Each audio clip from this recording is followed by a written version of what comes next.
या मंडपामध्ये, या भोलेनाथ भगवंताच्या मंडपामध्ये इथं भोजन बी आहे आणि भजन बी आहे, टाळी बी आहे आणि ज्ञान बी आहे. इथं सगळं भेटेल तुम्हाला. एका ठिकाणी टाळी आहे पण भजन नाही, एका ठिकाणी भजन आहे पण टाळी नाही. एक मंत्री आपल्या गावामध्ये आला आणि त्यानं भाषण केलं, माझ्या बंधू आणि भगिनींना मला तुम्ही बहुमताने निवडून द्या, मी तुमच्या गावाच्या नाल्या साफ करीन. तिथं फक्त टाळी आहे, तिथं भजन, तिथं फक्त टाळी. एक माणूस मेला आणि त्याला स्मशानभूमीमध्ये घेऊन चालले, हो तिथं फक्त काय म्हणत चालले, रामनाम सत्य हे, रामनाम सत्य हे.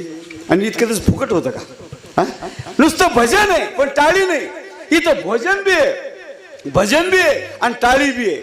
रोज पंक्ती संध्याकाळी. नुसतं भोजन नाही करायचं, भजन करायला यायचं.